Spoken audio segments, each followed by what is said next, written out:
Classes in Reindeer, Montana held remotely today following a week of safety concerns. We'll report tonight on how suspected threats are impacting the school.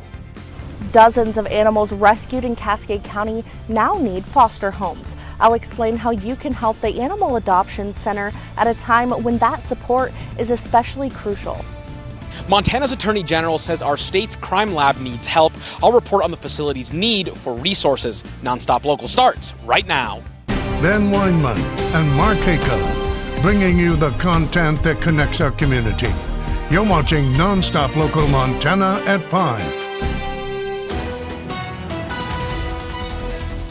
We open our show tonight on this Thursday evening with breaking news. Classes in Reindeer, Montana were held remotely today. All of this following a week of safety concerns involving various threats. Thanks for joining us, everyone. I'm Ben Weinman. Let's discuss kind of the timeline of events that led up to today. This past Sunday, Reindeer Public Schools announced that they would close their schools on Monday due to safety concerns involving threats. While school was closed on Monday, the school district announced that starting Tuesday, access to the school building would become limited in an effort to strengthen security. Yesterday, classes were dismissed at 1 p.m. due to safety concerns, and then this morning, the school announced that classes would be held remotely. So our team, of course, reaching out to Reindeer Public Schools today to learn more about the nature of those threats. They have yet to respond. In the meantime, we're also learning more about a recent scare at a school in Cascade County.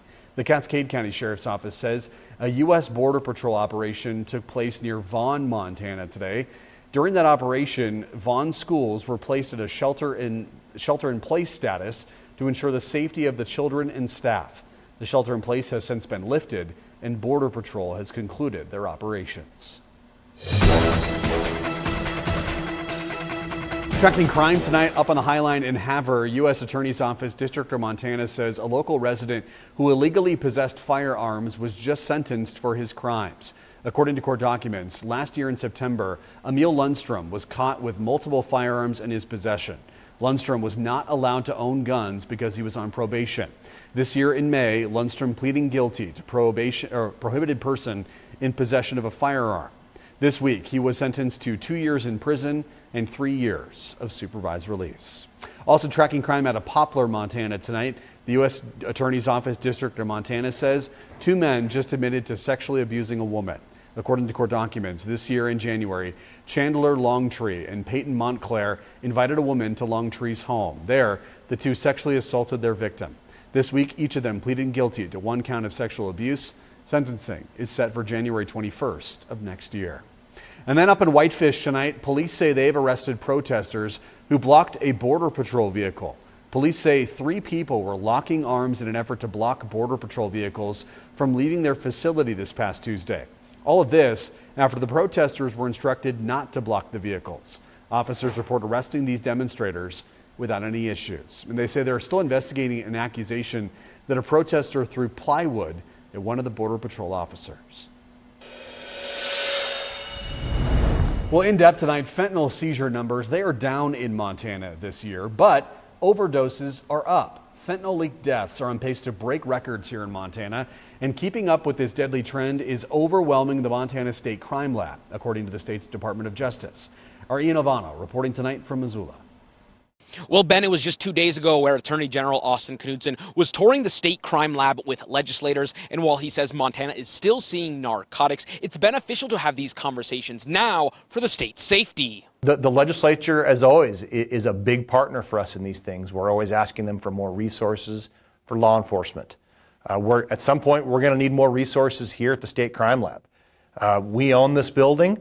We don't own the dirt around it. We're not able to expand this building either outwards or upwards. This building was not designed to be built up. The Attorney General is saying that as population increases in Montana, so does the demand for these services. That was one point of touring the state crime lab to see what the state is working with currently, because as more people come to Montana, so does crime. We expect to see more crimes against the person.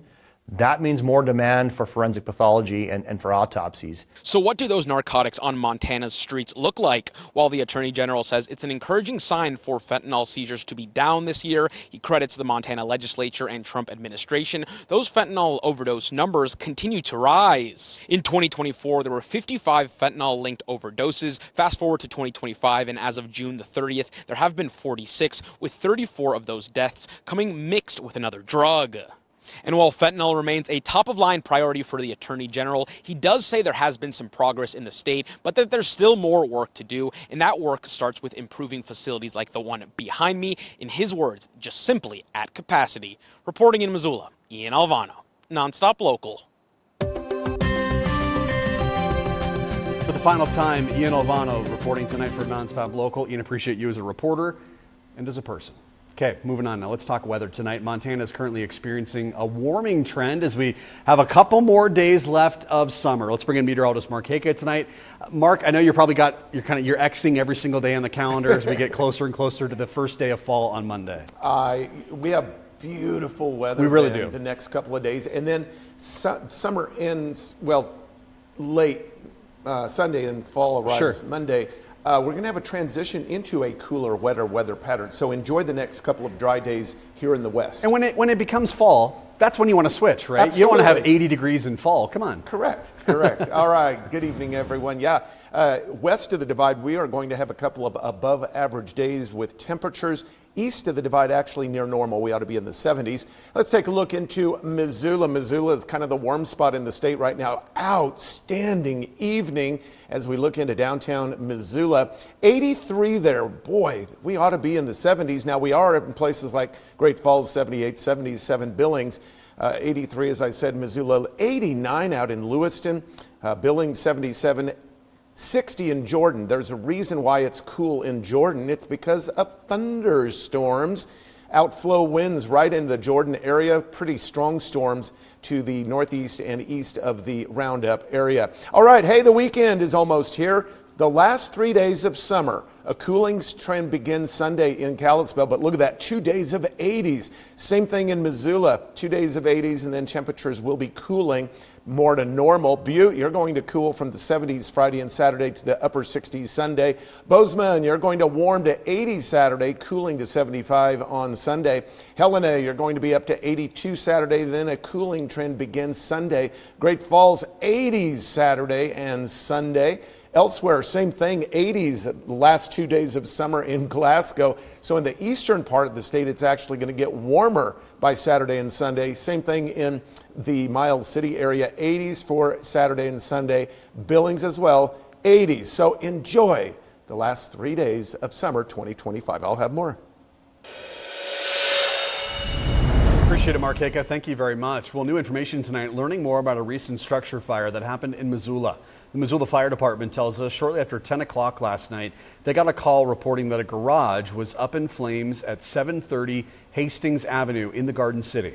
Firefighters working together to extinguish the blaze. The fire heavily damaged the contents of that garage with all items melted or charred. Thankfully, no injuries to residents or firefighters were reported. The cause of the fire remains under investigation. And caught on camera, Two Bear Air, they're a helicopter support service for search and rescue teams throughout the state. They're sharing footage tonight of a recent rescue mission. Two Bear Air says that back on September 6th, their team flew into the Jewel Basin area in Flathead County. There, they searched for a man who went missing while picking huckleberries in the Birch Lake area. The man's friends reported him missing when he failed to return to camp. And as you see, late into the evening, the team finding the man, lowering a rescue specialist to him, and helped hoist the man back into that helicopter. The man was flown out and dropped off with members of the Flathead Search and Rescue Team, who also responded to conduct a ground search in the Flathead Valley. Go to Great Falls tonight. The McLean Cameron Animal Adoption Center in the Electric City is looking for foster homes after taking in dozens of animals that were seized from a recent animal cruelty case. Joey Taylor shows us why the need is urgent.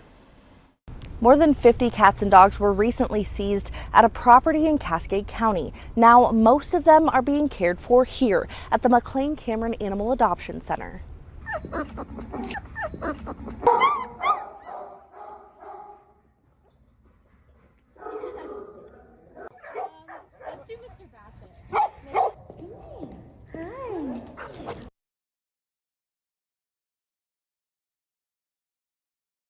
Looks like we're having some audio issues there with Joey Taylor's stories. Hopefully we'll get that to you coming up in our 6 o'clock show right here on NonStop Local. We're going to move on tonight and go beyond the big sky, learning more about Disney's ABC's decision to pull the plug on Jimmy Kimmel Live. The late night show will be off the air indefinitely following a controversy over Kimmel's remarks about conservative activist Charlie Kirk's alleged killer. During his Monday monologue, Kimmel suggested that Kirk's alleged killer might have been a pro-Trump Republican. The network's yesterday's announcement coming after reaction from the chairman of the Federal Communications Commission. Brendan Carr, appointed to the FCC post by President Trump, told a podcaster his agency could take action against Disney and ABC over Kimmel's comments. Carr suggested that ABC affiliate licenses could be revoked if no action was taken. The network's announcement comes after Nexstar, which owns dozens of ABC affiliates across the country, said it would not air Kimmel's program, quote, for the foreseeable future.